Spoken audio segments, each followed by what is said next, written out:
Well, it doesn't matter who you are or how old you are, money can be a challenge.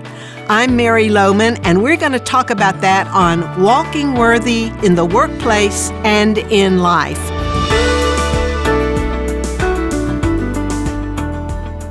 I am so pleased today to have two of my really good friends here with me, Miriam Neff and her daughter, Valerie Hogan. And they've just released a new book entitled Wise Women Managing Money.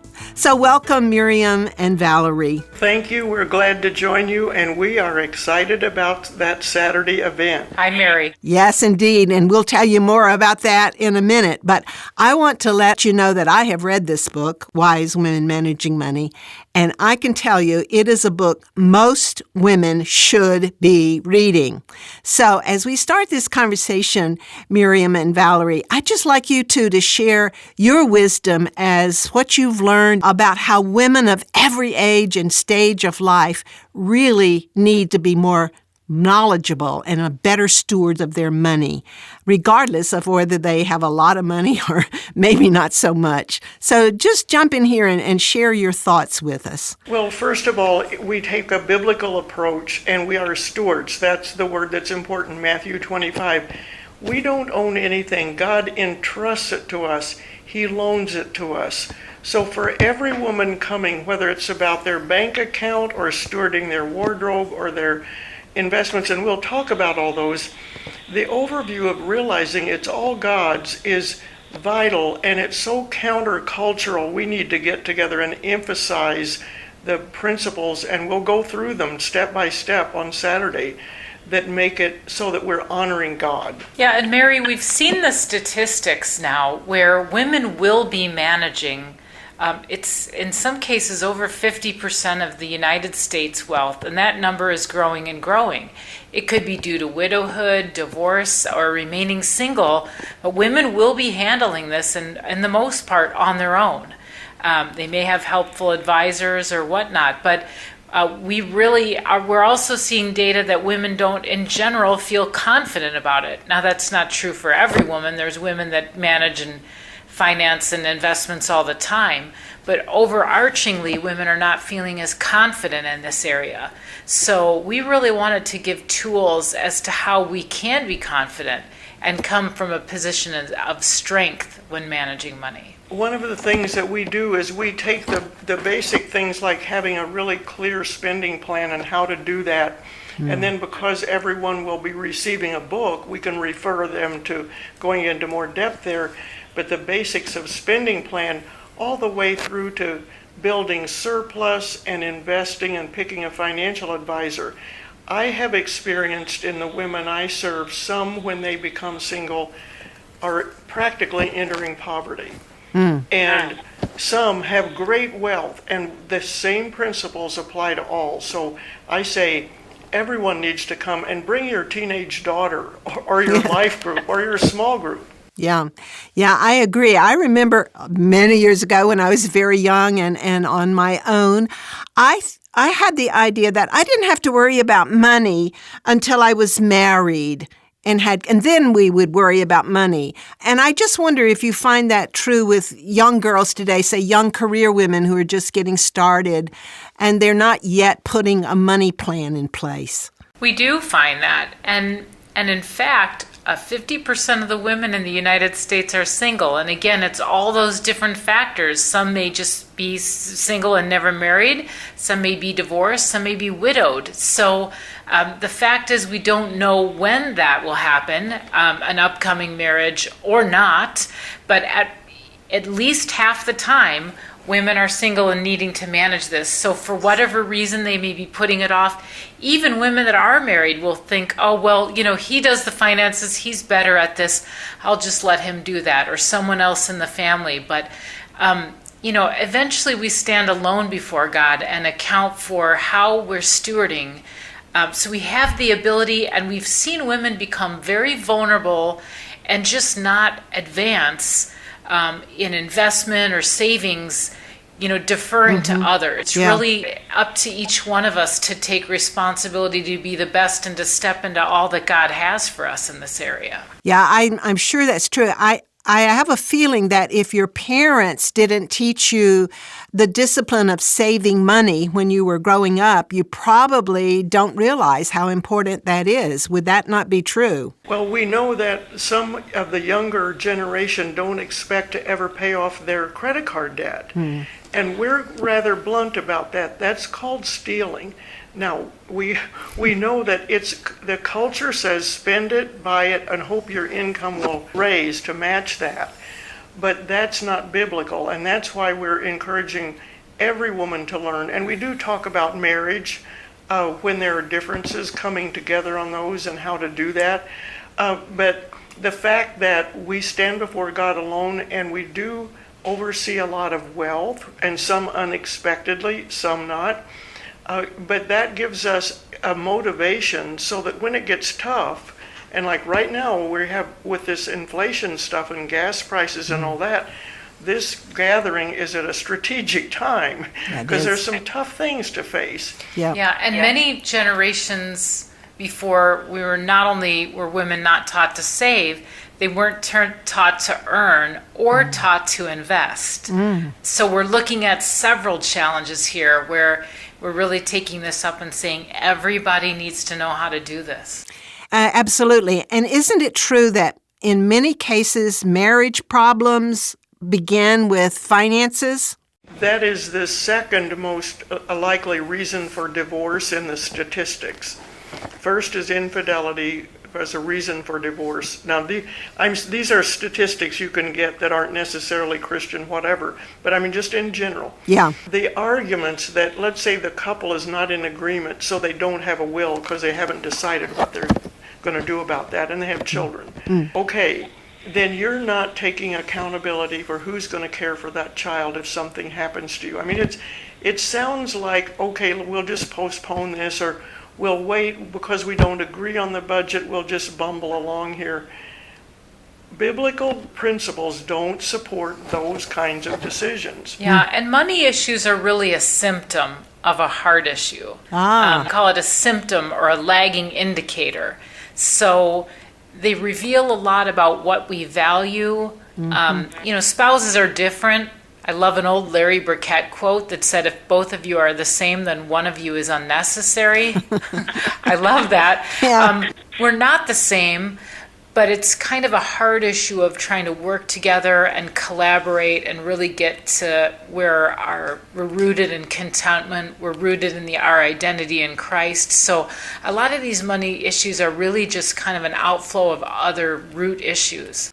Why do you think parents are not always doing a good job in training their children in this area?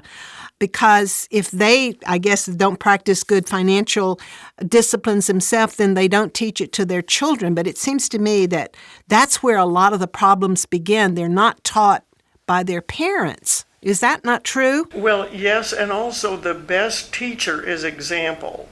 Well, true. So if kids hear their parents arguing over debt or arguing over, you spent what for that, or you did this or that, if the children hear that example, they are learning that this is a power struggle, or this is something that, we feel insecure in this marriage. Yeah, and another thing is they may have themselves never been taught that this is important. Yes. If their family struggled and never really got ahead or were taught how to save or put away, then that can be multi-generational. And this is really important. We're even now looking at this where more school systems are trying to add it in, saying, we need to have this, but the bottom line is where we learn life values, and this is a biblical value. We do need to learn this at home.